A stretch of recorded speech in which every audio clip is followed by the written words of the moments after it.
নাজাদ, জানাবেন যে সিলেট বিমানবন্দর ও আশপাশের এলাকার সার্বিক অবস্থা কেমন দেখছেন? সিলেট এয়ারপোর্টের এবং এর আশপাশের এলাকার কথা যদি বলি, একটা নিশ্চিত নিরাপত্তা ব্যবস্থা কিন্তু পুলিশ এবং প্রশাসন করেছে। আমি আছি এখন সিলেট এয়ারপোর্টের কাছে। এয়ারপোর্টে আপনি নিয়মিত দেখানোর চেষ্টা করেছিলাম, এখানে কিন্তু পুলিশ, র্যাব সদস্য এবং বিজিবি থেকে শুরু করে এমনকি সেনাবাহিনীর সদস্যরা কিন্তু বাহিরে টহল দিচ্ছেন। আমরা যেমনটি জানি, সকাল 10টার কিছু আগে সিলেটে এয়ারপোর্টে তারেক রহমান প্রত্যাবর্তন করবেন এবং সেজন্য কিন্তু সব ধরনের প্রস্তুতি কিন্তু ইতিমধ্যে সম্পন্ন করা হয়েছে।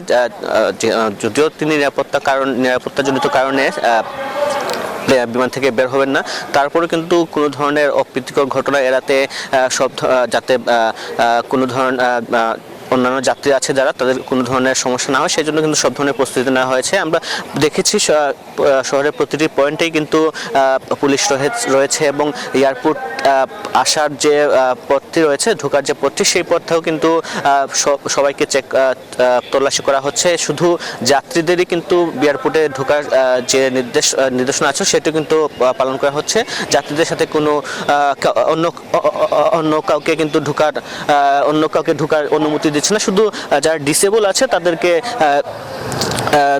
তাদের সাথে একজন অ্যাটেন্ডেন্স ঢোকার যে একটা প্রক্রিয়া, সেটি কিন্তু আসলে পুলিশ দিয়েছে। সব মিলিয়ে বলা যায় এখন পর্যন্ত কিন্তু সব পরিস্থিতি ঠিক আছে। সবকিছু ঠিকঠাক থাকতে 10টার কিছু আগে তারেক রহমান সিলেট এয়ারপোর্টে অবতরণ করবেন।